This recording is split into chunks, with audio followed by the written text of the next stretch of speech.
sesat dan menyesatkan ini memang kadang perlu, kadang kalau menurut saya kadang harus, kadang tidak boleh sesat dan menyesatkan. Kalau Ustadz Abu Hilal kan mengatakan kita tidak perlu sesat, menilai sesat dan menyesatkan. Karena memang konsekuensi dari sebuah keyakinan, yang namanya keyakinan itu kan harus berdasarkan argumentasi yang kuat, yang tidak ada keraguan sama sekali, atau istilahnya berupa dalil qat'i. Ketika seseorang ini pandangannya sesuai dengan dalil qat'i, Al-Quran, As-Sunnah, Al-Ijma' dan Qiyas misalnya, tentu orang ini dikatakan ihtada. Tetapi ketika dia berpandangan, pandangannya keluar dari dalil al-qat'i, Al-Quran dan Sunnah, ya terpaksa kita katakan sesat. Dan biasanya kelompok yang menolak klaim sesat dan menyesatkan itu sebenarnya aliran liberal, bukan aliran salafi. Tapi mungkin tadi yang dimaksud oleh Ustadz Abu Hilal antara saya dengan beliau gitu ya. Jadi tidak perlu sesat menyesatkan. Mari kita ganyang Amerika bersama-sama, sesuai dengan tugas masing-masing. Kalau sesat dan menyesatkan ini tidak kita keluarkan, tidak kita lakukan, ini kan sama dengan kafir dan mengkafirkan. Kalau tidak kita keluarkan, ini kan sulit. Karena memang pembagiannya memang dikotomis, memang sunai. Jadi ada yang dapat hidayah, ada yang tersesat, ada yang muslim, ada yang kafir. Ketika misalnya orang liberal berpandangan bahwa Al-Quran sekarang isi Al-Quran sudah banyak yang tidak berkesesuaian dengan perkembangan zaman, apakah kita akan mengatakan dia jangan kita kafirkanlah mereka? Kita kan tidak mungkin, karena memang di dalam ajaran Ahlus Sunnah wal Jamaah, mungkin termasuk dalam mazhab Hambali yang dianut oleh Ustadz Abu Hilal dalam kitab fikih itu kan ada bab riddah. Bab riddah itu murtad itu kan syarru anwa'il kufri, kufur yang paling berat itu kan murtad di dalam kitab fikih. Jadi saya kira memang suatu ketika memang sesat dan menyesatkan itu harus, terutama kelompok-kelompok yang mengikuti mazhabnya Amerika, yaitu liberal, katakanlah misalnya liberal ya, bukan apa begitu. Jadi memang harus. Kemudian yang kedua masalah takwil. Takwil ini sebenarnya bukan dari Imam Asy'ari. Takwil itu juga sudah dicontohkan oleh ulama salaf. Dalam buku saya yang ada di sini, saya lengkapi dengan datanya di footnote-nya, di catatan kakinya. Takwil yang dilakukan oleh Ibnu Abbas, yang dilakukan oleh Ummu Salamah, yang dilakukan oleh Mujahid, Ikrimah, kemudian Imam Al-Bukhari, Imam Ahmad bin Hanbal, dan lain sebagainya. Itu sebenarnya contoh-contoh takwil yang datang dari ulama salaf. Kalau kita ini tidak mau melakukan takwil, ini ada sebuah dialog ya, ada sebuah dialog. Pernah ketika orang-orang Wahabi menaklukkan Hijaz, ada seorang ulama namanya Syekh Abdullah Asy-Syangqiti, yang beliau dikenal hafal As-Sirah An-Nabawiyah. Pada waktu itu ada seorang tokoh ulama salafi, ulama Wahabi, yang dia itu maaf tunanetra. Jadi buta, tidak bisa melihat. Akhirnya dia setiap ada ulama Syafi'iyah atau yang selain dengan mazhab dia panggil, dia ajak munadharah. Kebetulan Abdullah Asy-Syangqiti ini orangnya cerdik. Dan pembicaraan perdebatan masalah takwil, tidak mau takwil. Artinya yang Wahabi tadi, yang tunanetra tadi tidak mau terhadap majaz. Akhirnya oleh Abdullah Asy-Syangqiti ditanya, Syekh, Anda apa benar-benar tidak mau majaz, tidak mau kepada takwil? Iya, takwil itu kufur, takwil itu ta'til dan lain sebagainya. Kalau Anda tidak mau takwil, saya tanya, gimana pandangan Anda terhadap ayat Al-Quran Allah Subhanahu wa ta'ala yang berfirman, wa man kana fi hadhihi a'ma fahuwa fil akhirati a'ma wa adallu sabila. Barang siapa yang di dunia ini tunanetra, maka di akhirat nantinya akan lebih buta dan lebih tersesat jalannya. Apakah apa yang dimaksud tunanetra di dunia ini? Tunanetra tidak bisa melihat. Atau ini harus ditakwil dengan buta hati, tidak melihat pada kebenaran. Kalau Anda tidak mau takwil, gimana Anda mentakwil ini? Apa orang yang buta secara lahiriah berarti besok di akhirat akan lebih buta dan lebih kesasar? Akhirnya bagaimana? Ulama yang tunanetra ini hanya bengok-bengok, marah-marah, dan menyuruh ajudan-ajudannya, murid-muridnya, agar Asy-Syangkiti ini dikeluar dari majelisnya. Kemudian dia mengeluarkan instruksi kepada Abdul Aziz bin Saud agar Asy-Syangkiti dideportasi dari Saudi Arabia, dan dideportasilah Asy-Syangkiti ke Mesir sampai meninggal di sana. Ini ketika kita tidak mau terhadap takwil atau tidak mau terhadap majas. Jadi memang takwil itu memang pendekatan yang terkadang menjadi keharusan, memang harus ditakwil. Kalau ditakwil, justru katanya Kiai Azizi tadi, kita sendiri, jangankan orang awam, kita sendiri akan tersesat. Bayangkan di dalam Al-Quran misalnya mengatakan inna nasinakum, ada ayat yang mengatakan bahwa inna nasinakum, begitu. Jadi katanya nasullaha fanasiyahum. Orang-orang itu dulu di dunia melupakan Allah, karenanya Allah di akhirat melupakan mereka.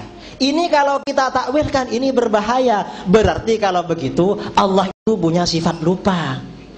Lah kalau Allah dikatakan punya sifat lupa, tidak kita takwil, ini gimana? Kok Allah sama dengan kita, Allah itu pelupa? Terpaksa ayat ini ditakwilkan. Mengapa? Karena kalau ayat ini tidak ditakwil, akan bertentangan dengan ayat yang muhkamat yang berbunyi wa ma kana rabbuka nasiya. Sama Tuhanmu tidak sekali-kali adalah Tuhan yang pelupa. Ini terkesannya bertentangan di takwil. Di dalam Al-Quran sendiri kan dikatakan huwallazi anzala ilaikal kitaba minhu ayatum muhkamatun hunna ummul kitab wa ukharu mutasyabihat. Allah lah yang menurunkan ayat-ayat Al-Quran. Di antara ayat-ayat Al-Quran itu ada ayat-ayat yang muhkamat, yang terang benderang maknanya, yang itu menjadi induk Al-Quran. Dan yang lainnya adalah ayat-ayat yang mutasyabihat, yang maknanya samar-samar. Karena yang muhkamat ini adalah induk Al-Quran, maka pemahaman ayat-ayat mutasyabihat ini harus dikembalikan kepada ayat-ayat yang muhkamat. Karenanya para ulama Ahlus Sunnah wal Jamaah berpandangan Allah itu tidak punya arah. Jadi tidak boleh menetapkan Allah itu ada di arah atas atau Allah bertempat di langit. Mengapa? Karena ayat-ayat yang menyinggung bahwa Allah itu ada di arah atas atau ada di langit, ini ayatnya mutasyabihat. Sedangkan yang menetapkan Allah itu tidak berarah, maha suci dari tempat dan arah, itu ayatnya ayat muhkamat. Mana ayat muhkamat? Di antaranya adalah surat Al-Ikhlas, Qul huwallahu ahad, Allahus samad, lam yalid wa lam yulad wa lam yakul lahu kufuwan ahad. Atau ayat laisa kamitslihi syai'. Para ulama Ahlus Sunnah wal Jamaah mengembalikan pemaknaan ayat-ayat mutasyabihat seperti yadullahi fawqa aydihim atau ar-rahmanu 'alal 'arsy istawa, tidak diartikan bersemayam. Ini karena semata-mata dirujukkan kepada ayat yang muhkamat walam yakul lahu kufuwan ahad. Mengapa ayat ini yang dikatakan yang muhkamat, sedangkan yang istawa dikatakan yang mutasyabihat? Karena katanya Imam Fakhruddin Ar-Razi, ayat ini turun latar belakangnya ada pertanyaan dari orang-orang musyrik atau orang-orang Yahudi pada waktu itu yang bertanya kepada Rasulullah, ya Muhammad, sif lana rabbak. Muhammad, jelaskan sifat-sifat ciri-ciri Tuhanmu kepada kami. Ternyata Allah menurunkan ayat ini, walam yakul lahu kufuwan ahad, tidak ada sesuatu pun yang menyerupai Allah subhanahu wa ta'ala. Ketika Allah menyebutkan ciri-cirinya, Allah tidak mengatakan Tuhan ada di langit. Berarti ini ayat yang muhkamat. Sedangkan ayat-ayat yang lain yang mengatakan Ar-Rahmanu 'alal 'arsy istawa, itu ayat mutasyabihat karena turunnya tidak dalam konteks menerangkan sifat-sifat Allah. Ini barangkali klarifikasi dari kami. Sedangkan yang masalah taksimut tauhid, pembagian tauhid menjadi 3, ini memang katanya para ulama tidak ada sebelum masanya Syekh, atau yang menurut beliau-beliau dikatakan Syekhul Islam Ahmad Abul Abbas Ahmad bin Abdul Halim bin Taimiyah Al-Harrani. Sebelum masanya beliau tidak ada ulama yang membagi tauhid menjadi tiga. Walaupun ada ulama seperti Imam Qurtubi menyatakan tauhid itu ada uluhiyah, ada rububiyah, atau ulama sebelumnya, tetapi pemaknaan uluhiyah dan rububiyah itu tidak seperti pemaknaan yang diproyeksikan oleh Syekh Ibnu Taimiyah dan pengikut-pengikutnya, di mana dengan pembagian tauhid rububiyah dan uluhiyah itu ujung-ujungnya ternyata membid'ahkan dan mengkafir-kafirkan ulama yang melakukan takwil, ulama yang beristighosah, tawassul dan lain sebagainya. Ini klarifikasi kami, kurang lebihnya mohon maaf. Assalamualaikumnya nanti saja. Yang sudah saya simpulkan dari apa yang disampaikan oleh Ustaz Idrus, dan untuk selanjutnya kita persilahkan kepada para audien, para hadirin untuk bertanya. Mungkin dari sekian apa yang sudah disampaikan oleh Ustaz Idrus dan dua narasumber pembanding, ada kesimpulan, persepsi, kemudian argumentasi yang keliru, mungkin perlu dibetulkan, karena kita tahu bahwa kitab yang dikarang oleh mujtahid saja, yaitu Al-Muwatta, itu direvisi, dimurojaah, dimutolak oleh 70 ulama. Saya yakin dari tulisan yang disampaikan oleh Ustaz Idrus ini mungkin ada masih kekurangannya gitu. Iya. Untuk selanjutnya kita persilahkan kepada audien untuk bertanya, memberikan sanggahan. Mungkin kita buka untuk 3 pertanyaan. Ya, 1 di depan, di belakang 1 lagi, 2 dulu. Ya, silahkan sebutkan nama dan perwakilan dari mana, silahkan. Terus terang, ketika saya menulis, saya kaget itu ketika di diskusi di sebelah. Baik, pertanyaan ini saya dulu, enggak, ini cuma sekedar untuk Pak Abu Hilal aja, mungkin biar menjadi catatan ya. Karena dulu pernah ketika berbicara tentang kasus bom bunuh diri, itu Pak Abu Hilal, ada ulama Mekah yang begitu alimnya aja ada yang menghalalkan. Saya bilang itu ulama Indonesia semprul ini. Saya itu sempat wah jangan disemprulkan Pak, karena banyak ulama Indonesia. Kalau terjadi perbedaan paling tidak jangan menyemprulkan, karena imam. Nah ternyata di sini tidak keluar kata semprul itu. Oleh karena dengan forum ini juga ada perubahan, saya kira Pak Abu Hilal. Semoga itu jadi lebih ada santun. Yang kedua, saya setuju tentang, saya tidak bertanya, setuju tentang siapapun saja boleh menyatakan ahli sunnah wal jamaah. Sampai kalau saya bahkan seorang ahli salon, itu ahli sunnah bisa. Karena ahli sunnah itu kan kalau kita ambil di kawakib ulamaah, cuma dari sisi apa? Dari lugat. Ahli itu kan orang yang memiliki kepahlian. Sunnah itu bisa berarti wajah. Orang yang ahlinya cuma rawat wajah aja, itu juga ahli sunnah. Tukang salon pun bisa, jangankan Pak Abu Hilal. Tukang salon cuma dari konteks apa? Karena penggunaan lafaz itu harus dilihat dari. Kalau kita bilang berikan surya, tidak mungkin orang akan mengambil matahari. Mesti tidak. Itu suatu lafaz itu sudah penggunaannya sudah harus dilihat. Ulah ahli sunnah wal jamaah dalam konteks apa, itu yang siapa saja boleh dan siapa yang tidak. Itu saya kira itu. Nah saya setuju bahwa sebuah takwil itu memang sebuah hajat atau kebutuhan. Saya sangat itu juga, dan kita lihat saja mungkin ayat dribullahul amsal linnas. Ketika Allah menggambarkan bagaimana saja kalimah thayyibah itu kasajarotin thayyibatin digambarkan sebagai, kalau Imam Nawawi mengatakan itu sebagai pohon kurma. Apa itu bukan sebuah makna dari sebuah bagaimana menjelaskan sebuah kata yang harus dibumikan kepada konteks tertentu. Oleh karena saya setuju, ini saja komentar saya. Jadi wayat dzarbul amsal itu ternyata juga Al-Quran sendiri yang memberikan mulang kita untuk memberikan penjelasan pada lafaz-lafaz. La'allahu, itu saja komentar saja dan terima kasih. Assalamualaikum warahmatullahi wabarakatuh. Sebelumnya saya perkenalkan, nama saya Amiruddin dari Stud Hidoyo. Terima kasih atas penjelasan para ketiga narasumber yang telah disampaikan kepada kami. Tapi di sini ada beberapa pertanyaan yang saya tanyakan pada kesempatan hari ini. Yang pertama, masalah ahlu sunnah wal jamaah. Sebelumnya saya mohon maaf karena saya bukan asli orang Jawa, saya orang Ambon. Jadi lafaz saya memang seperti itu. Yang pertama,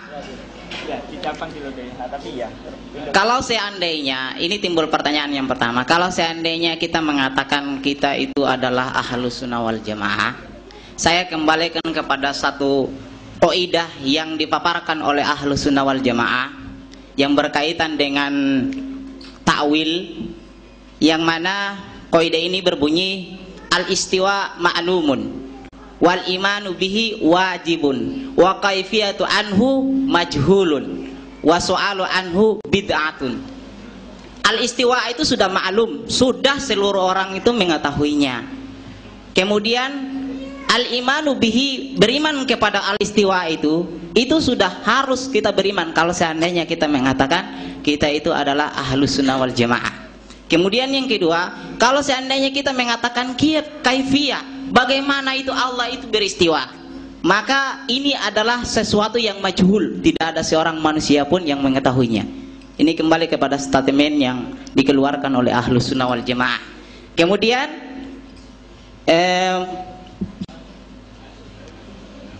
wasu'alu anhu bid'atun, dan apabila kita bertanya tentang masalah itu, maka itu adalah sesuatu yang dibid'ahkan. Itu kembali kepada statement yang dikeluarkan oleh Ahlus Sunnah wal Jamaah. Bagaimana tanggapan hadirin semuanya, kepada narasumber semuanya yang mengatakan bahwa kita harus mentakwilkan ayat-ayat seperti yang tadi disampaikan oleh narasumber pengarang buku, mengatakan bahwa al-istiwa ma'lumun, Ar-Rahman alal arsy istawa, sebagaimana Allah berfirman dalam surat Ar-Rahman, Ar-Rahman alal arsy istawa. Di sini tadi untuk narasumber mengatakan bahwa perlu ditakwilkan. Bagaimana dengan statement yang kita mengatakan kita itu adalah Ahlus Sunnah wal Jamaah, sementara Ahlus Sunnah wal Jamaah mengatakan al-istiwa maklum, sudah maklum, tidak perlu dengan takwilan. Bagaimana pendapat saudara Ustadz yang sebagai pengarang buku tentang madhab al-Asy'ari tentang masalah ini. Kemudian yang kedua, untuk ayat yang tadi dikatakan bahwa man kana fi hadhil a'ma fahuwa fil akhirati a'ma wa dhallu sabila. Ini ayat ini ya termaktub di dalam surat Al-Isra. Di sana ayat ini tidak berdiri, kita tidak bisa menyampaikan ayat ini berdiri sendiri, karena ayat sebelumnya mengatakan yauma nad'u kullu nafsin, astagfirullah, lupa lagi.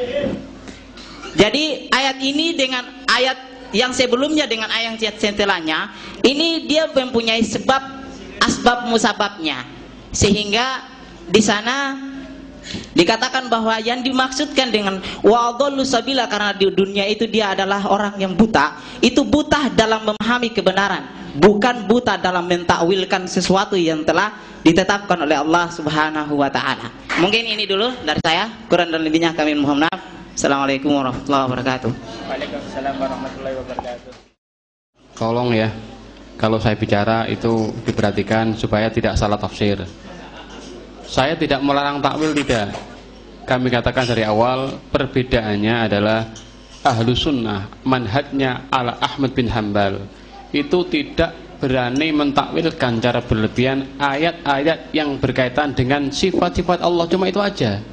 Adapun ayat yang lain dalam Al-Quran kalau perlu penafsiran, ya perlu ditafsirkan. Makanya ada tafsir At-Tabari, tafsir Ibnu Katsir, Al-Qurtubi, tidak ada orang yang mencela. Jadi jangan berlebihan. Saya tidak melarang takwil, tidak. Kalau ini di dunia buta, di akhirat buta, loh itu memang ini bukan ayat berkaitan dengan sifat-sifat Allah, gitu permasalahannya yang pertama. Jadi ya biar tidak bikin agak bingung gitu ya. Jadi tolong ditangkap ucapan kami supaya ada kesan seolah saya itu melarang takwil, melarang tafsir. Enggak. Bahkan saya juga sedang menulis buku yang itu agak ada seni tafsirnya. Saya kasih judul yaitu Mabahithul Aqidah fi Surat Yasin. Tema-tema akidah dalam surat Yasin yang masih dalam proses penulisan. Itu kami ambil, kami kumpulkan dari beberapa kitab tafsir dan juga kitab-kitab akidah yang kita kembali kepada rujukan para ulama salafun saleh.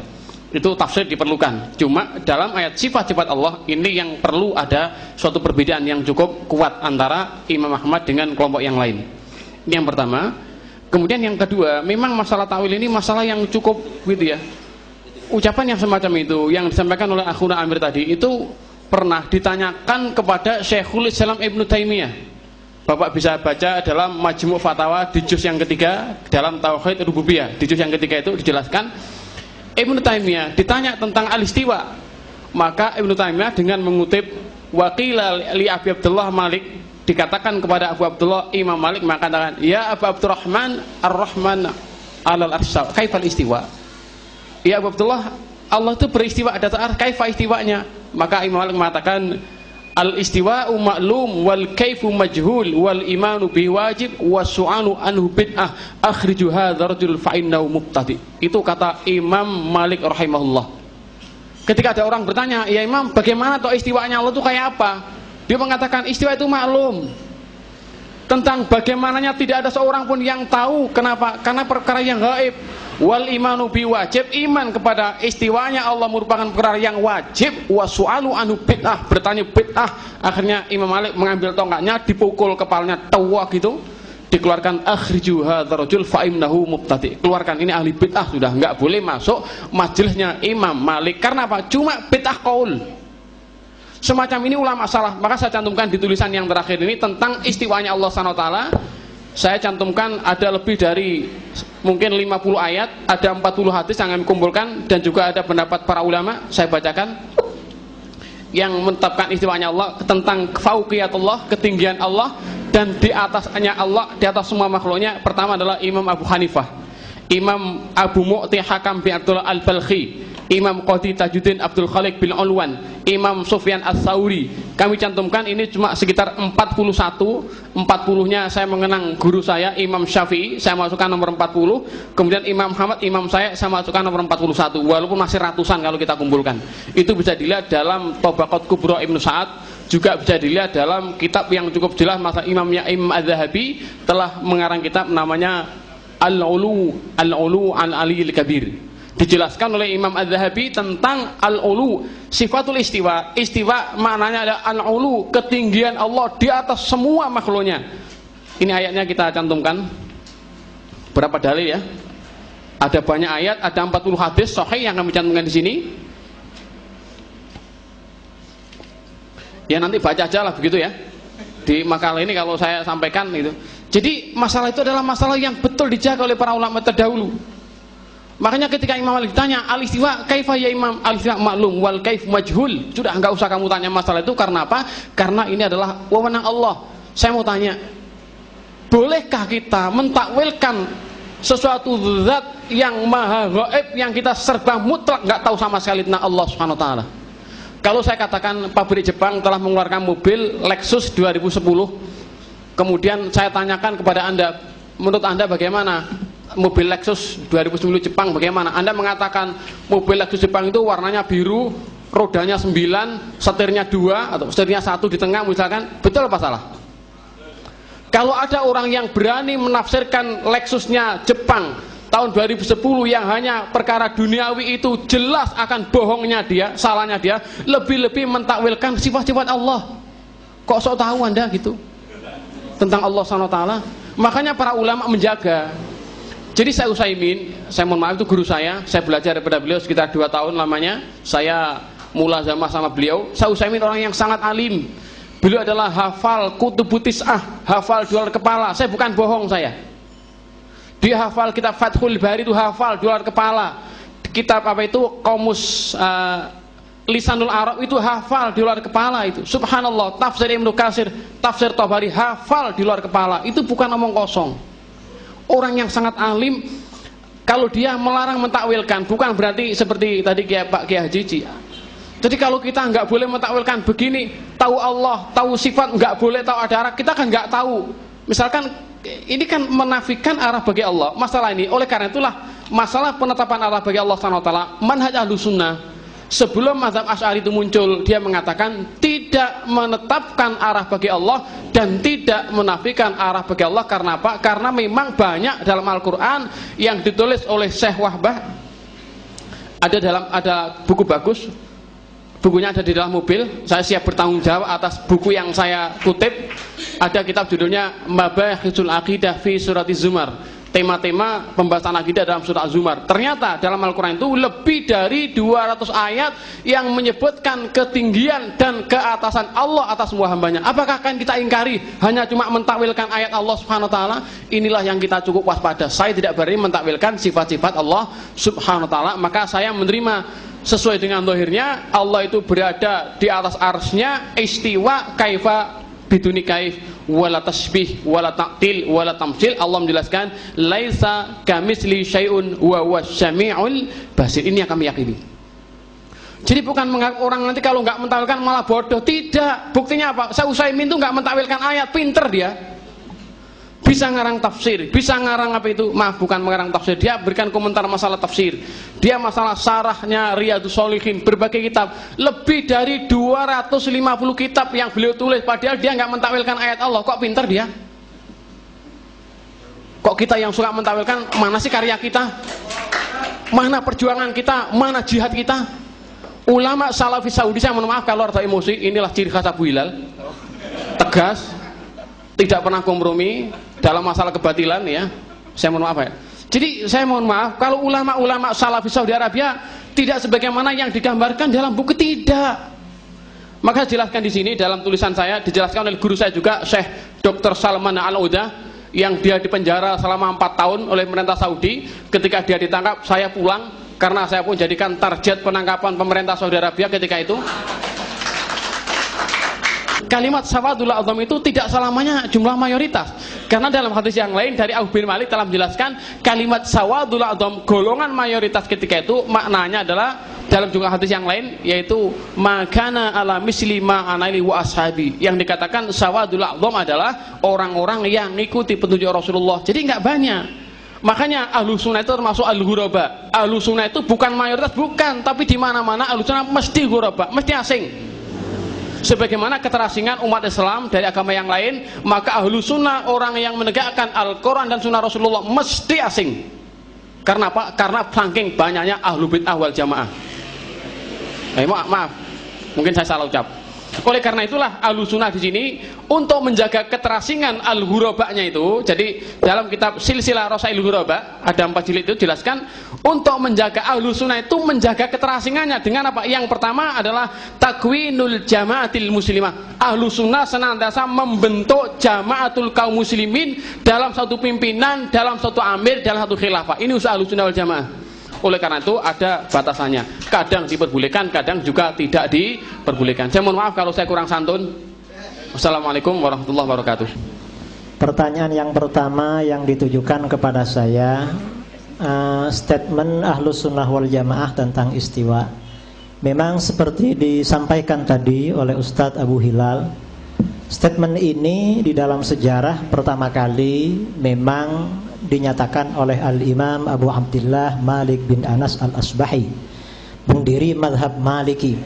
Ketika beliau ditanya, ya Abu Abdillah, ditanyakan tentang istiwa, beliau menjawab, al-istiwa'u ma'lum wal kaifu majhul wal imanu bihi wajib was su'alu anhu bid'ah. Istiwa sudah maklum, tetapi kaifiyatul istiwa bagi Allah Subhanahu wa taala itu majhul. Ini dalam satu riwayat. Tetapi di dalam riwayat yang lain, Imam Malik sebenarnya, dan ini katanya riwayat yang sabit, riwayat yang lebih kuat, mengatakan wal kaifu ghairu ma'qul. Itsbatul kaif, menetapkan kaifiyah bagi Allah itu tidak rasional. Sedangkan beriman bahwa istawa ada di dalam Al-Quran adalah wajib, dan bertanya tentang masalah ini adalah bid'ah. Karena pada waktu itu memang pertanyaan semacam ini bisa menyesatkan seseorang terhadap ajaran bid'ah, dan dia yang pertama kali bertanya orang itu. Tetapi kemudian pertanyaan yang semacam ini, pertanyaan tentang istiwa, ini tidak lagi bid'ah. Pertanyaan tentang makna istawa di dalam Al-Quran tidak lagi dinyatakan bid'ah hatta oleh Imam Ahmad bin Hanbal sendiri. Dalam tafsir Ibnu Katsir, ketika Imam Ahmad ditanyakan tentang makna istiwa, beliau mengatakan istawa kama akhbar la kama yakhturu fi qalbil bashar.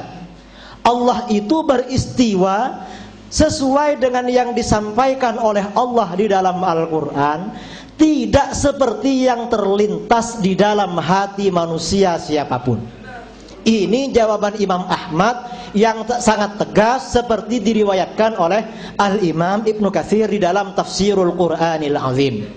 Jadi pada fase-fase berikutnya memang istawa ternyata dijawab oleh Imam Ahmad bin Hambal yang oleh pendahulunya dikatakan bertanya masalah ini adalah soal bid'ah itu. Karena pada masanya Imam Ahmad bin Hambal masalah semacam ini konteksnya sudah berbeda, membutuhkan jawaban-jawaban yang tepat agar masyarakat tidak tersesat, tidak terjebak dalam faham-faham yang melenceng dari manhaj salaful ummah as-sahabah wa tabi'un wa jumhurul muslimin. Ini masalah istawa.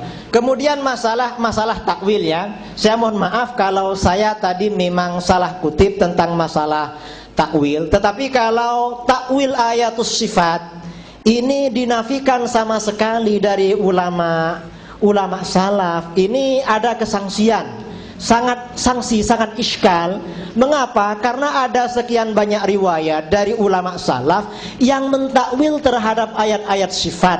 Memang yang kami contohkan tadi masalah takwil itu bukan ayat sifat. Wa man kana fi hadhihi a'ma fa huwa fil akhirati a'ma, itu bukan ayat sifat, tetapi berkaitan dengan ayat sifat itu sudah ada. Dalam tafsir At-Tabari juz 3 halaman 7, Imam sahabat Abdullah bin Abbas, Ibnu Abbas ketika ditanya menafsirkan ayat kursi, wasi'a kursiyyuhus samawati wal arda, menafsirkan kursi ini, Ibnu Abbas tidak menafsirkan kursi dalam bentuk jasadi, kursi dalam bentuk jasadiyah, tetapi diartikan huwa ilmuhu. Yang dimaksud kursi di dalam ayat ini adalah ilmunya Allah. Ini tafsir dari Ibnu Abbas yang didoakan oleh Rasulullah SAW. Allahumma allimhumul kitab, Allahumma alimhul kitab wa faqihut takwil, begitu yang memang harus kita ikuti di dalam menafsirkan ayat-ayat sifat di dalam Al-Quran. Karena bagaimanapun Ibnu Abbas ini sebenarnya imamnya Ahlus Sunnah wal Jamaah di dalam mentakwil ayat-ayat sifat. Salah satunya menafsirkan ayat tadi, ayat kursi, dengan ilmunya Allah Subhanahu wa ta'ala. Ini yang pertama. Dan masih banyak lagi. Ibnu Abbas misalnya menafsirkan ayat sifat, wajaa amru rabbik wajaa rabbuka wal malaku soffan soffa, dan datanglah Tuhanmu dan para malaikat baris berbaris. Oleh Ibnu Abbas ini tidak diartikan Tuhan datang seperti halnya manusia yang datang dari satu tempat ke tempat yang lain, tetapi oleh Ibnu Abbas ditafsirkan amruhu wa qada'uhu, yang datang adalah perintah dan keputusan Allah Subhanahu wa ta'ala. Mengapa Ibnu Abbas menafsirkan seperti ini? Karena Tuhan itu bukan berbentuk jisim yang berpindah dari satu tempat ke tempat. Jadi artinya bagaimana penafsiran Ibnu Abbas yang semacam ini secara tidak langsung ini indikasi bahwa Ibnu Abbas itu menafikan tempat bagi Allah Subhanahu wa ta'ala. Memang kita mengakui di dalam Al-Quran ada puluhan ayat yang menerangkan istawa, Ar-Rahmanu 'alal 'arsy istawa. Tetapi kita juga mengakui pula di dalam Al-Quran ada ayat-ayat lain yang mengindikasikan bahwa Allah itu sebenarnya tidak di langit tetapi di bumi. Misalnya ketika Nabiullah Ibrahim alaihissalam, Nabiullah Ibrahim ketika akan pergi ke Palestina, Nabi Ibrahim mengatakan, wa qala inni dzahibun ila rabbi sayahdin. Ibrahim berkata, aku akan pergi mendatangi Tuhanku, Tuhanku akan memberiku petunjuk. Padahal pada waktu itu kenyataannya Nabi Ibrahim tidak pergi ke langit, melainkan pergi ke Palestina. Oh, kalau begitu ayat ini menunjukkan Tuhan ada di Palestina. Karenanya Palestina menjadi rebutan sekarang antara Israel, umat Islam, dan Amerika. Seakan-akan begitu, karena ayat Al-Quran ini saling bertentangan antara yang mengatakan Allah ada di langit dan yang mengatakan Allah ada di Palestina. Bahkan yang mengatakan Allah berada di segala tempat. Di dalam ayat lain dikatakan wa huwa ma'akum aina ma kuntum. Tuhan bersamamu di mana saja kamu berada. Berarti Tuhan ada di ruangan auditorium ini, kan berarti begitu. Karena ayat-ayat ini bertentangan, berarti katanya ulama ayat-ayat ini termasuk ayat mutasyabihat dan pemaknaannya harus dikembalikan kepada ayat yang muhkamat, laisa kamitslihi syai' wa lam yakul lahu kufuwan ahad, yang menyimpulkan bahwa Allah itu tidak bertempat dan tidak berarah. Karena kalau Allah itu dikatakan bertempat, maka ketika kita didesak oleh pertanyaan, misalnya tempat itu makhluk atau bukan, langit itu makhluk, arsy itu makhluk apa bukan. Kalau kita mengatakan arsy bukan makhluk, kita kufur. Berarti ada sesuatu selain Allah, bukan makhluknya Allah. Jelas kita kufur. Kalau kita misalnya mengatakan langit dan arsy itu makhluk, sekarang ada pertanyaan lagi, keberadaan Allah itu wajib bertempat apa tidak? Kalau keberadaan Allah itu wajib bertempat, berarti Allah juga makhluk, karena tempatnya juga makhluk.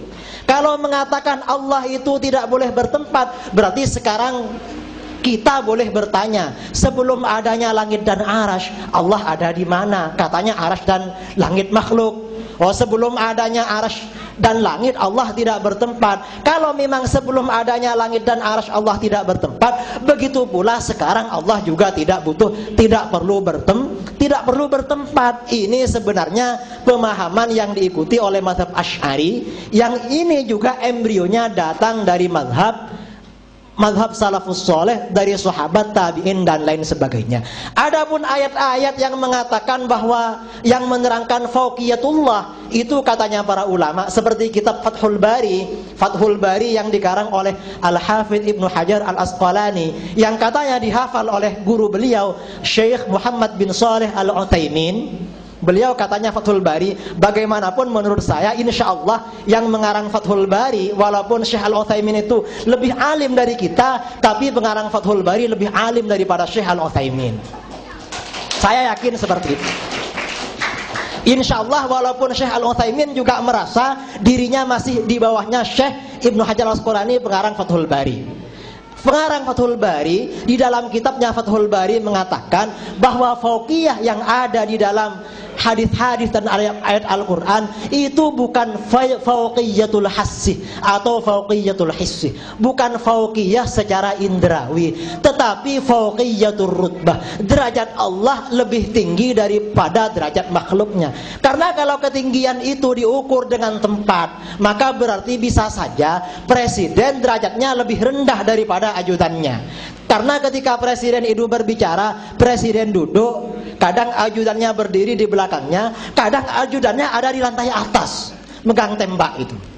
Kalau ketinggian Allah itu diukur dengan tempat, ini kan sangat berbahaya dalam memahami teks-teks yang terdapat di dalam Al-Quran dan Sunnah. Ini sebenarnya upaya para ulama untuk menjernihkan pemikiran kita terhadap konsep ayatus sifat yang ada di dalam Al-Quran dan Sunnah, agar kita tidak terjebak ke dalam tanakut, mengkontradiksikan antara ayat yang satu dengan ayat yang lain. Karena ketika kelompok yang mengatakan Allah itu ada di langit dan tidak mau takwil, ketika mereka dikonfrontir dengan ayat-ayat yang secara lahiriah, secara literal mengindikasikan Allah tidak ada di langit, ternyata mereka juga melakukan takwil. Ketika mereka ditanya gimana dengan ayat wa huwa ma'akum aina ma kuntum, katanya Anda tadi Tuhan ada di langit berdasarkan Ar-Rahmanu 'alal arsy istawa. Ini ayat juga mengatakan Tuhan bersama kita dimanapun kita berada. Berarti kalau begitu Tuhan tidak ada di langit dong, ada bersama kita di ruangan auditorium ini. Ternyata mereka pasti akan mentakwil yang dimaksud bersama kita ilmuhu. Nah, ini sudah terjebak di dalam takwil. Kalau ini memang boleh ditakwil, mengapa yang istawa kok tidak boleh ditakwil? Kan semuanya sama-sama dari Allah Subhanahu wa ta'ala. Kalau memang boleh takwil, ya takwil saja semuanya. Dan ketika kita mentakwil, kita tidak taktil terhadap Allah Subhanahu wa ta'ala. Kita mengembalikan ini, merujukkan ini justru kepada ayat yang muhkamat, laisa kamitslihi syai' wa lam yakul lahu kufuwan ahad. Kemudian yang ketiga, masalah klaim Ahlus Sunnah wal Jamaah. Saya rasa klaim Ahlus Sunnah wal Jamaah ini paling mudah memang kita kembalikan kepada ulama mereka lah. Ahlus Sunnah wal Jamaah, katanya Syekh Ibnu Taimiyah, kata al-jamaah ini sebenarnya diartikan dengan diddul furqah. kebalikan dari perpecahan. Al-jamaah itu berarti ciri khasnya harus menjaga kebersamaan, dengan artian antara kelompok yang satu dengan yang lainnya tidak saling mengkafirkan, tidak saling mensesatkan. Ini ciri khasnya Ahlus Sunnah wal Jamaah. Nah, kalau ini yang benar-benar terjadi di kalangan Asy'ari dan Maturidi, sesama pengikut Asy'ari dan Maturidi, memang alhamdulillah tidak saling mengkafirkan, tidak saling mensesatkan, apalagi sampai-sampai menilai dia keluar dari manhaj salafi. Kalau kelompok di luar Asy'ari Maturidi, saya rasa saya tidak perlu menjelaskan, mungkin ya bisa dicari informasinya dari kelompok mereka sendirilah, insyaallah nanti kita bisa dapat informasi dari mereka sendiri. Apakah mereka saling membid'ahkan, saling mengkafirkan, saling mengeluarkan dari manhaj salaf, nanti mereka akan berbicara sendiri. Ini terima kasih. Terima kasih Ustaz. Demikianlah tadi beberapa yang sudah disampaikan oleh Ustaz Muhammad Idrus Romli tentang kebolehan ayat-ayat sifat Allah ditakwil, begitu Ustaz ya. Dan untuk selanjutnya kita persilahkan kepada Kiai Azizi untuk memberikan tanggapan dari yang sudah disampaikan oleh dua penanya ataupun dari dua narasumber yang lain.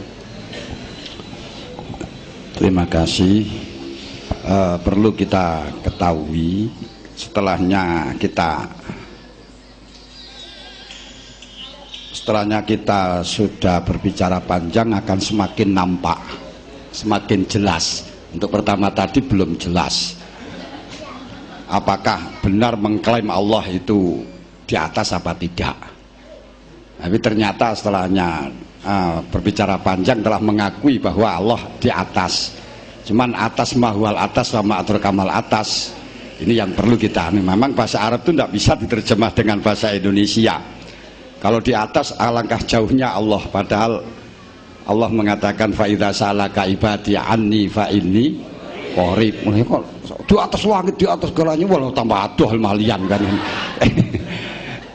Ini kemudian kita di dalam mengikuti suatu pendapat jangan dilihat karena hanya alim. Allah tidak pernah mengatakan semacam itu. Makanya Allah mengatakan fas'alu ahla dzikri in kuntum la ta'lamun, bukan ahlal ilmi.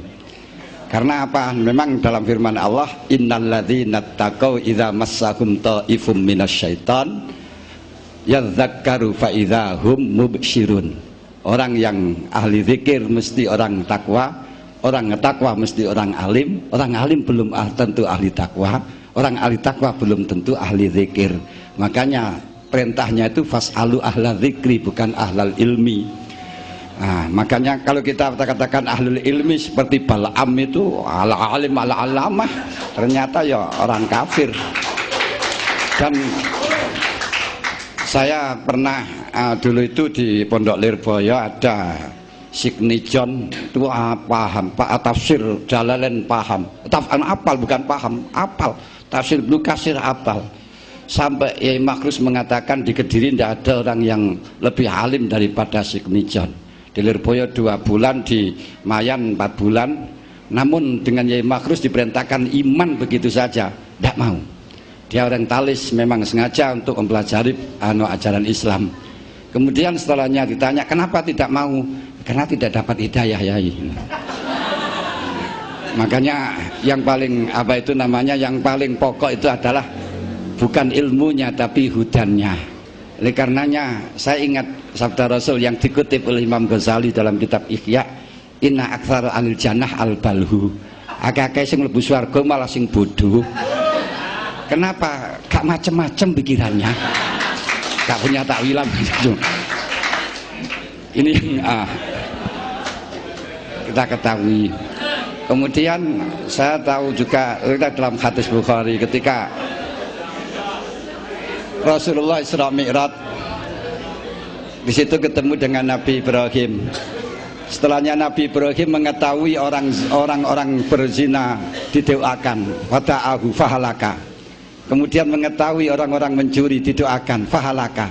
Kemudian ada orang-orang lain lagi yang melakukan maksiat, oleh Ibrahim akan didoakan. Allah mengatakan ta'hu, biarkan saja Ibrahim, fa innahu la yakhlu an salasati akhwalin. Karena mereka itu masih mungkin 3 macam. Satu, mungkin dia iman, dia tobat, fatubtu, maka saya terima tobatnya. mungkin dia tidak tobat tapi akan mempunyai anak yang iman. Nah, itu pun juga akan manfaat kepada Islam, kepada agama.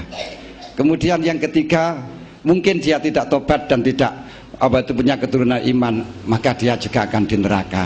Memang saya juga membuat neraka untuknya. Nah ini kita jangan paksakan, la ikraha fiddin, qad tabayyana rusdu minal ghayyi. Nah memang pola berpikir yang semacam itu memang seakan-akan harus, dan itu pernah juga menjadi benak Rasulullah. Saya ingat dulu Yai Makrus pernah sowan pada Yai Hasbullah, ingin mengislamkan orang-orang di Indonesia, ingin membuat negara Indonesia menjadi negara Islam. Akhirnya Mbak Hasbullah waktu itu memerintahkan beliau diantarkan dengan Mbak Yaitim untuk Mbak Yai Salahuddin di Mbah Batan. Kemudian ketika datang di sana beliau tidak pernah lepas dari Al-Quran. Setelah Yai Makrus bertanya bagaimana doanya supaya mengislamkan orang Indonesia, kirian Gus kalau tinggalane kirian di Quran. Setelahnya dia melihat, Gus di Quran kok ono kafirun, wonten fasikun, wonten musyrikun, wonten mukminun. Nek sampan nggak setuju ya sampan hilangkan saja Qurannya yang kafirun mukminun itu. Semacam itu anunya. Jadi memang harus sunatilah itu ada yang kafir, ada yang mukmin, ada yang musyrik. Jangan dipaksakan untuk Islam semuanya, tidak bisa kita memaksakan Islam semuanya. Lalu memang menjadi kebutuhan lah kita merumuskan siapa Ahlussunnah wal Jamaah. Kalau kita lihat dalam hadis sudah shareh, Ahlussunnah wal Jamaah itu ma'ana alaihi wa ashabi.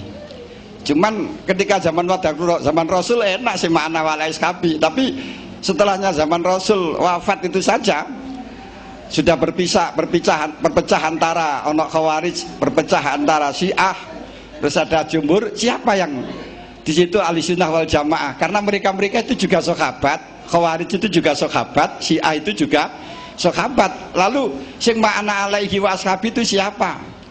Nah, untuk memihak kepada Khawarij ya ba'du sahabat, memihak kepada Syiah ya hanya ba'du sahabat.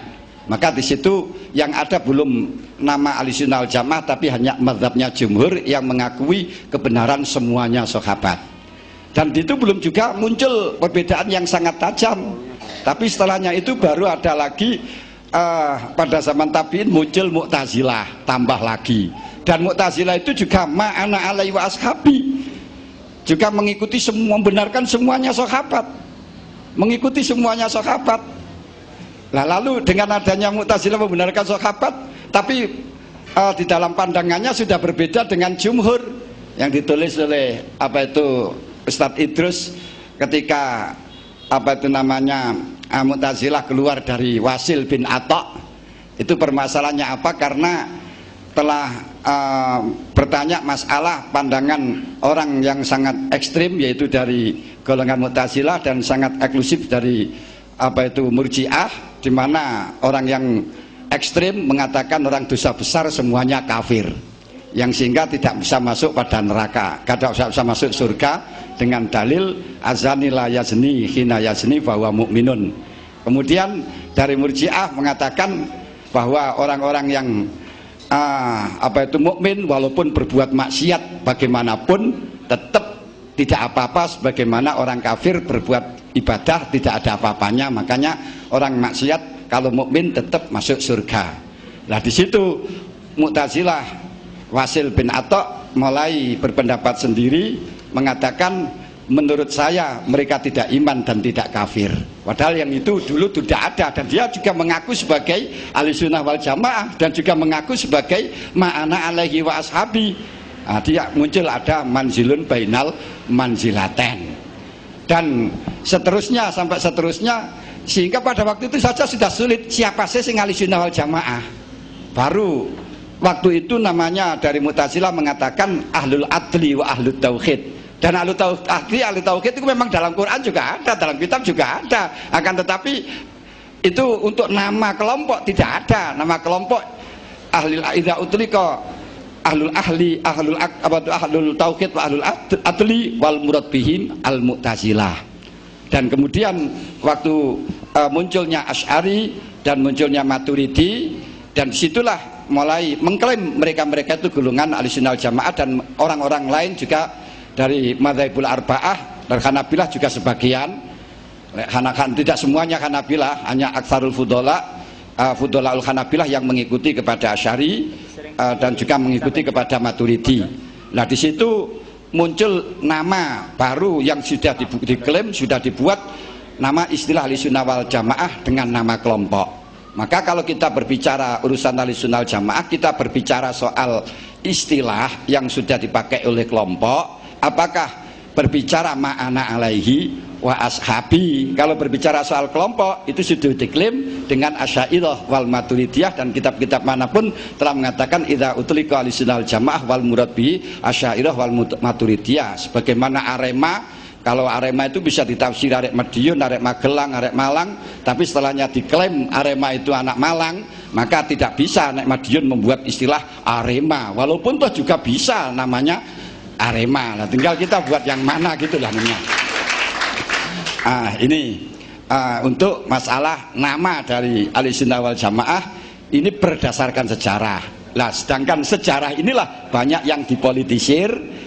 Karena banyak yang dipolitisir, sehingga ada yang mengatakan Mu'tazilah, Asy'ariyah itu adalah termasuk matinya sudah tobat yang aslinya dari mazhab sendiri, kemudian ngaku salafi, terus kemudian asalnya Mu'tazili, kemudian mengaku sendiri, kemudian salafi, kemudian tobat. Itu satu versi. Tapi yang jelas dari kitab-kitabnya Asy'ariyah yang masih akhir seperti kitab Luma ini, saya juga punya kitabnya, ternyata beliau-beliau itu di dalam mentafsiri Al-Quran dan hadis ya sebagaimana yang telah ditafsiri oleh beberapa golongan Asy'ariyah, walaupun Asy'ariyah sendiri banyak berbeda antara Ibnu Arabi, Imam Sanusi dan lain sebagainya. Nah, ini kita clearkan, kita berbicaranya ini berbicara Ahlussunnah wal Jamaah nama kelompok. Apakah Ahlussunnah wal Jamaah yang dimaksudkan dalam hadis ma'ana alaihi wa ashabi? Kalau cuman ma'ana alaihi wa ashabi, ya silakan mengaku. Nah, kan tapi ya perlu kita ketahui dalil-dalil yang secara konkret, apakah sahabat melakukan semacam itu, apakah Kanjeng Nabi melakukan semacam itu, dan hal ini perlu kita berbicara lebih dahulu tentang masalah yang hubungan dengan historis. Harus apa toh istiwa wis maklum? Lu maklum apa? Jadi lu maklum apa? Lu siapa kan? Oh istiwa wis maklum. Maklumnya apa? Maklumnya manggon apa nguasai atau bagaimana? Lah kalau jam istiwa nih ya, saya kira sudah maklum itu loh. Ini yang akhirnya pertanyaan tidak menjadi bid'ah semacam itu, karena zaman dulu sudah maklum semuanya. Kenapa? Karena mereka-mereka itu pendekatannya dengan zikir yang sehingga tahu betul makna istiwa, tidak perlu dijabarkan lagi seperti yang disebutkan di dalam firman Allah tadi bahwa fa inama tuwallu wujuhakum fa tsama wajhullah. Memang Allah di mana-mana ada Allah, tapi bukan Allah di mana-mana. Nah ini, nah kalau dulu sudah paham tapi sekarang nggak paham, maka muncullah adanya ilmu tauhid semacam itu. Kalau sudah maklum, dulu memang tidak ada istilah ilmu tauhid, tidak ada. Munculnya ilmu tauhid karena anggapan-anggapan sudah maklum itu loh. Oleh karenanya saya ingat Imam Ghazali pernah mendapatkan bertemu dengan pemuda yang waktu itu keningnya ada atharus sujud. Kemudian ditanya oleh Imam Ghazali, apa kamu kenal Allah? Terus jawabnya, bagaimana saya tidak tahu Allah, saya menyembah kepadanya. Bagaimana kamu mengenal Allah? Imam Ghazali dijawab, waqiduhu wala akhuduhu a'buduhu wala usyrikuhu wa kullu ma khatara bi bali wa laisa kadzalik. Akhirnya Imam Ghazali mengatakan, saya menghabiskan usia saya untuk belajar tauhid, ternyata hanya masuk dalam kata-kata tiga kata-katanya nama muda tadi, yaitu saya menyembah kepada Allah, tidak menyekutukan, saya mensatukan Allah, mentauhidkan pada Allah, dan tidak membatasi Allah di atas, tidak uluwun di atas, itu juga tidak. Wa kullu ma khatara bi bali wa laisa kadzalik. Semua apa yang menjadi angan-angan saya, Allah ngini, Allah ngini, Allah ngini, wa laisa kadzalik. Allah tidak seperti itu. Maka orang tua niku gampangan memberi wejangan kepada kita, golek ana Gusti Allah nganti ketemu, lek ketemu duduk iku. Nah, kalau kita ketemu karo Gusti Allah, tahu karo Gusti Allah, maka jelas salah. Makanya sekarang ada istilah pelajaran salat khusyuk, terus disuruh apa itu namanya, membayangkan Allah di hadapan kita, itu jelas bertentangan dengan ajaran kita. Ini sedikit yang kami berikan.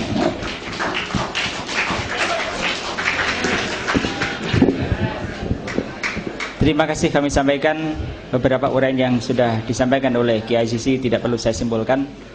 Satu pertanyaan dari depan, dari Stai Diponegoro. Kita beri kesempatan untuk yang jauh. Silakan, satu pertanyaan lagi. Assalamualaikum warahmatullahi wabarakatuh. Terima kasih waktu diberikan oleh saya. Nama saya adalah Maskur dari perwakilan dari Stai Diponegoro Tulungagung. Dan langsung saja, yang pertama kami kritisi dari moderator yang mana bahwa sebetulnya tadi harus dibagi, jadi waktunya tidak berlantur-lantur sehingga semestinya waktu banyak diberikan kepada para audien untuk istilahnya para peserta untuk memberikan dialog. Dan sampai saat ini hanya masih diberi kesempatan 2 waktu untuk yang bertanya ya, sehingga tidak ada sistem dialog, yang ada istilahnya hanya sedikit dialognya. Itu yang dapat kami kritisi, maaf. Kemudian yang selanjutnya pertanyaan kami adalah, sebetulnya kami menyimpulkan bahwa antara beliau-beliau ya, Al-Ustadz Al-Hilal, kemudian Yai Azizi dan juga Al-Ustadz Idrus tadi dalam menyimpulkan tentang istiwa itu kami menyimpulkan sama, hanya versinya yang berbeda keterangannya, namun juga sama dalam menerangkan keterangannya. Mungkin saya mengambil hikmah dari sama. Kemudian yang perlu kami ajukan pertanyaan di sini untuk secepatnya adalah bahwa dalam halaman 256 dalam bukunya Ustadz Idrus ya, bahwa diserangkan di sana adalah bahwa yang namanya Ahlussunnah wal Jamaah itu ma'ana alaihi washabi. Kemudian diterangkan juga dalam hadis yang lain bahwa ya al-jama'atu. Kemudian mengapa ya? Dari situ diterangkan bahwa Ustadz Idrus menerangkan Ahlussunnah wal Jamaah itu adalah seperti yang dikutip dari Al-Hafidz Al-Zabidi ya, yaitu yang menerangkan bahwa Ahlussunnah wal Jamaah itu adalah aliran atau yang bermadhab Al-Asy'ari. Sedangkan di situ Rasulullah sendiri menerangkan ma'ana alaihi wasabi. Sehingga sedangkan Al-Asy'ari sendiri itu membenarkan perkataan Imam Hambal, yang beliau adalah setelah dikeluarkan dari penjara, Imam Hambal itu ya, itu beliau membenarkan, Imam Asy'ari itu membenarkan perkataan Imam Hambal bahwa Al-Quran, salah satunya komentar atau keyakinan dari Imam Hambal bahwa Al-Quran itu adalah qadim, bukan hadis. Dengan demikian Al-Asy'ari juga mengikuti dari apa yang jadi pendirian keyakinan Imam Hambal. Dan mengapa di sini Al-Idrus atau Al-Ustadz Idrus itu menerangkan bahwa itu mengklaim bahwa Ahlussunnah wal Jamaah itu yang pertama adalah yang memiliki adalah madhab Al-Asy'ari. Ini mohon kalian berjelaskan. Yang mestinya itu lebih dahulu adalah yang meyakini adanya keyakinan Ahlussunnah wal Jamaah, itu seperti Imam Hambali tadi, yaitu mengatakan bahwa Al-Quran adalah qadim, bukan al-hadis, sehingga beliau berani mengorbankan jiwanya untuk dipenjara. Itu demikian mungkin yang dapat kami ajukan, dan terima kasih. Assalamualaikum warahmatullahi wabarakatuh. Jadi sebenarnya itu dalam konteks setelah Imam Asy'ari sampai sekarang. Jadi maksudnya Asy'ari dan Maturidi beserta pengikut-pengikutnya itu termasuk Ahlussunnah wal Jamaah.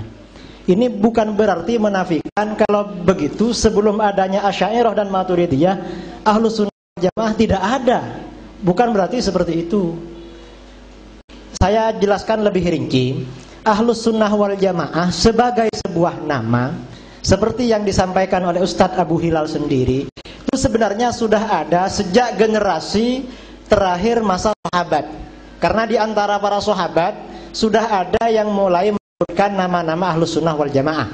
Misalnya seperti Ibnu Abbas, Abdullah bin Abbas ketika menafsirkan dalam Al-Quran yang diriwayatkan oleh At-Tabari, Ibnu Katsir dan lain-lain, yauma tabyaddu wujuhu wa taswaddu wujuh, beliau menafsirkan yauma tabyaddu wujuhu ahli sunnati wal jamaah wa taswaddu wujuhu ahli bid'ati wad dhalalah.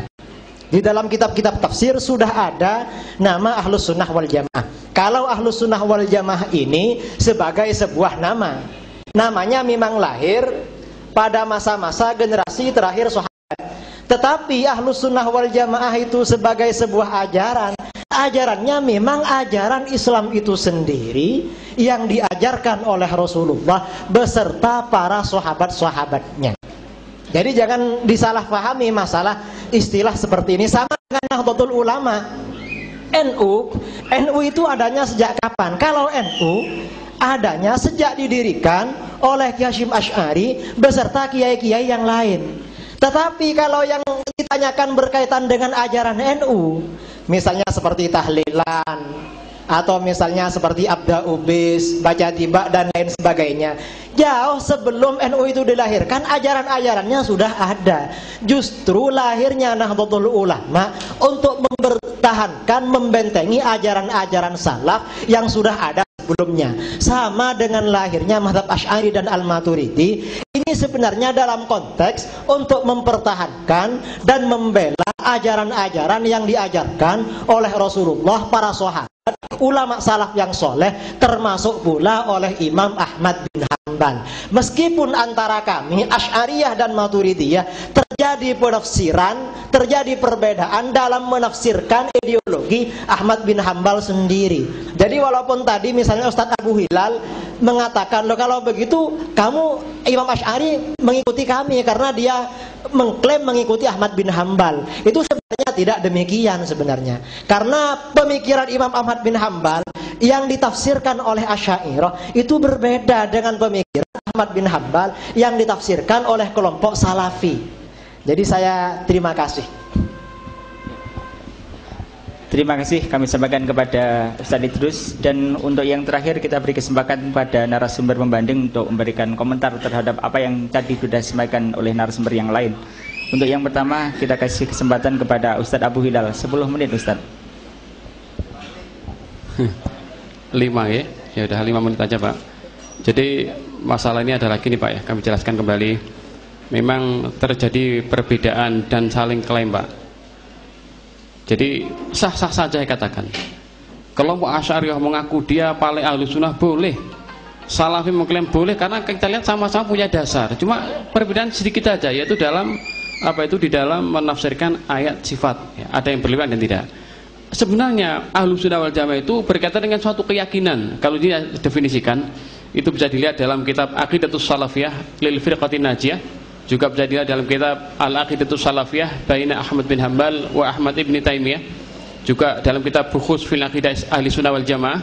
Itu banyak menjelaskan Ahlu Sunnah adalah mereka yang berpegang teguh dengan sunnah Rasulullah dan berkumpul di atasnya, dan mereka adalah para sahabat, tabi'in dan tabi'-tabi'in, serta orang-orang yang mengikuti keyakinan mereka dari generasi kapan saja.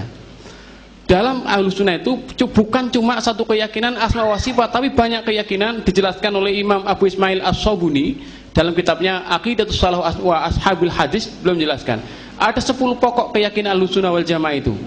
Maka siapa yang 10 masalah adalah benar lurus, maka dia Ahlus Sunnah.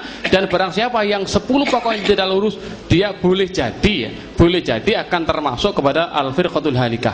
Termasuk bagaimana keyakinan tentang Allah, keyakinan tentang Rasul, keyakinan tentang Al-Quran, keyakinan al-wa'd wal wa'id, keyakinan tentang surga dan neraka, keyakinan tentang qada dan qadar, keyakinan tentang asma dan sifat Allah. Dan termasuk salah satu keyakinan Ahlus Sunnah yang paling juga yang cukup penting, bagaimana manhaj Ahlus Sunnah di dalam pandangan mereka kepada sahabat yang mulia.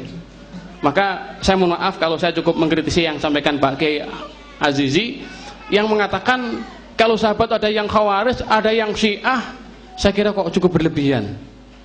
Tidak ada seorang ulama yang berani mengatakan di antara sahabat adalah orang yang Syiah. Karena Abdullah bin Sabah, pernahkah dia bertemu Rasulullah? Pernahkah dia mengaji kepada Rasulullah? Ini masalah-masalah yang wajib kita menghormati para sahabat. Wajib hukumnya. Bahkan Abdullah bin Mas'ud telah menjelaskan ya di sini ya. Rasulullah sampaikan khairun nasi qarni summal ladzina yalunahum summal ladzina yalunahum.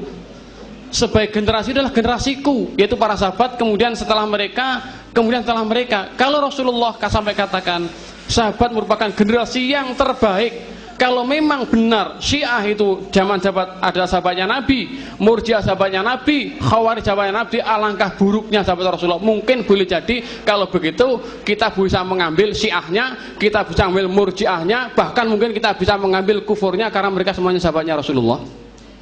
Inilah ikhwan fillah, ini termasuk manhaj ahli sunnah wal jamaah, wajib untuk menghormati para sahabat Rasulullah. Karena apa? Karena memang beliau adalah mereka adalah orang-orang yang dipilih oleh Allah. Kata Abdullah bin Mas mengatakan, man kana minkum muta'assiyan falyata'assa bi ashabi Rasulillah fa innahum kanu abaru hadhil ummah quluban. Siapa yang mencari petunjuk, mencari hidayah, mengambil teladan, silakan ambil teladan kepada sahabatnya Rasulullah. Karena mereka adalah orang yang paling terbaik hatinya, paling dalam ilmunya, paling sedikit bebannya, paling lurus petunjuknya, dan paling baik keadaannya. Rasulullah, Abdullah bin Mas akan semacam itu. Kenapa kita mencela mereka? Saya mohon kepada siapapun, mohon untuk tidak bicara menjelekkan para sahabat. Saya kira mungkin itu. Masalah yang lain itu bisa, mungkin makalah saya nanti bisa dibedah, insya Allah. Mungkin kalau diperbolehkan tahun depan saya tak kuliah, karena ijazah saya cuma SMA saja, tak kuliah ke Setit saya insya Allah.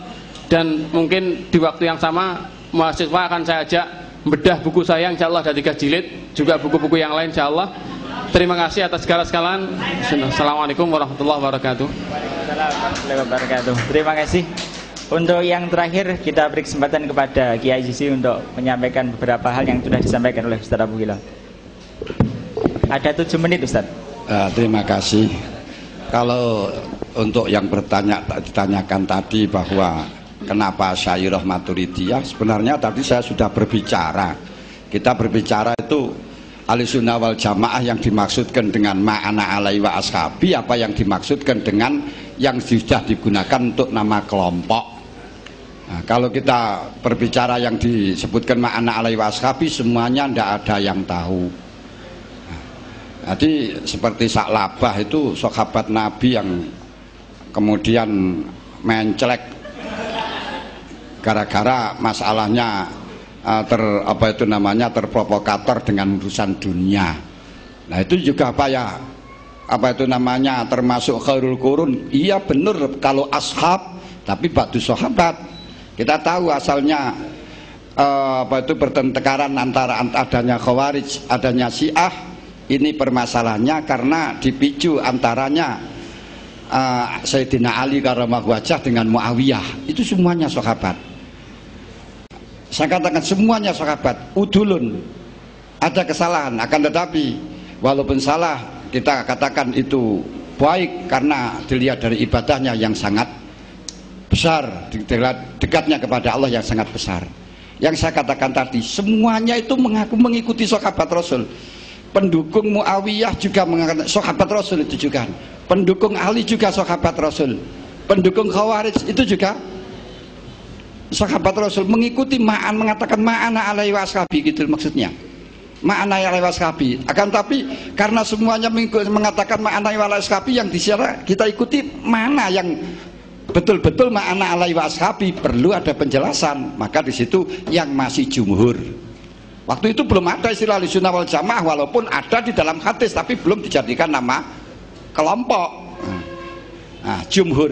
Nah, terus kemudian setelahnya jumhur ganti istilahnya dengan salafi, bukan salafiyah, sekarang salafi. Nah setelahnya dari salafi kemudian ada kholaf, baru kholaf bertentangan, ada Asy'ariyah, ada Maturidiyah yang jelas bertentangan dengan dengan Mu'tazilah, terus ada Syiah, ada Khawarij. Siapa yang ma'ana alaihi wa ashabi? Nah ini memang dalam hadis gak ada penentuan bahwa ma'ana alaihi wa ashabi Asy'ariyah wa Maturidiyah. Hal ini kita harus berbicara soal historis, soal sejarah, siapa yang dulu pertama kali membuat kelompok yang kemudian menjadi masyhur, diberi nama dengan Ahlussunnah wal Jamaah. Ya seperti saya katakan tadi, siapa yang lebih dulu membuat istilah Arema. Jangan kemudian saya juga Arema, Rek Madiun, saya juga Arema, Rek Magelang, saya juga Arema, Rek mana saja, dan seterusnya, seperti itu loh. Nah ini kalau kita katakan dari istilah namanya, silahkan mengaku Ahlussunnah wal Jamaah. Namun memang kalau kita lihat di dalam hadis idza istatal hakim fa asaba falau ajrani wa idza istatal hakim fa aqta falau ajrun wahid, itu masalah furu'iyah. Akan tetapi di Syati Qadar al-qudud salah satu isnani finar wa wahidatun fil jannah, itu juga qudud, juga orang alim tapi diklaim oleh Allah isnani finar wa wahidun fil jannah. Lalu untuk cara mengikuti kita yang mana? Alaika bisa, kalau memang sak perselisihan caranya alaika bisa wadil a'zam. Siapa yang dulu waktu itu sawatul a'zam? Setelahnya sekarang sama-sama banyak, tidak hanya sawatul a'zam lagi karena sawatul a'zamnya sama, maka Allah Ta'ala mengatakan ittabi'u man la yas'alukum ajra fahum muhtadun. Siapa yang la yas'alukum ajra fahum muhtadun, ini pun juga kita nggak tahu. Seperti NU yang dulu, NU itu yang bahaya Hasyim Asy'ari. Lah saiki NU itu sapa wong? Ulil ya jari yang bahasa Hasyim Asy'ari. Ulil Absar itu juga bahasa Hasyim Asy'ari. Pak Master juga Hasyim Asy'ari, Pak Syed Akil juga Hasyim Asy'ari.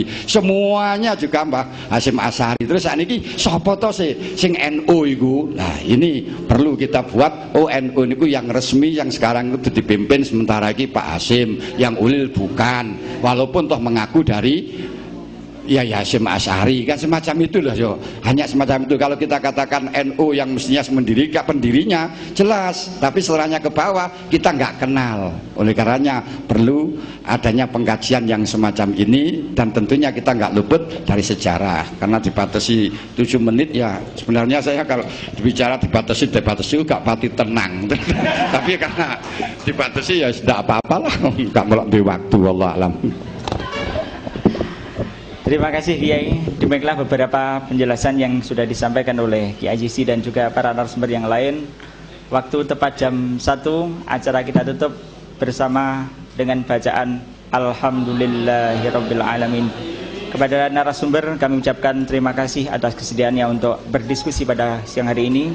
Kepada penerbit Kalista selaku sponsor utama terselenggaranya acara ini Pak Ma'ruf, dan juga tim dari Surabaya, kami mengucapkan terima kasih yang sebesar-besarnya. Mudah-mudahan lain waktu ada kesempatan diberikan untuk bedah buku lagi. Dan juga kepada seluruh tamu undangan yang berkenan hadir, teman-teman mahasiswa Madin dari Tulungagung, Kediri, dan dari Brawijaya Malang, kami ucapkan terima kasih. Dan yang terakhir, barangkali kalau kita bicara kebenaran, bahwa kebenaran itu hanya milik Allah, al-haqqu min rabbika wa la takunanna minal mumtarin. Dan saya yakin bahwa Allah itu tidak bertanya 5 tambah 5 itu berapa, tetapi Allah itu bertanya 10 itu berapa tambah berapa. Sebab kalau 5 tambah 5 jawabannya cuma 1, ada 10, tapi kalau 10 itu berapa tambah berapa, maka jawabannya bisa banyak. Terima kasih, tidak perlu saya simpulkan, silahkan nanti hadirin yang menyimpulkan. Terima kasih. Wallahul muwaffiq ila aqwamit thoriq. Wassalamualaikum warahmatullahi wabarakatuh. Tak cuma sarana, bukanlah permainan saja.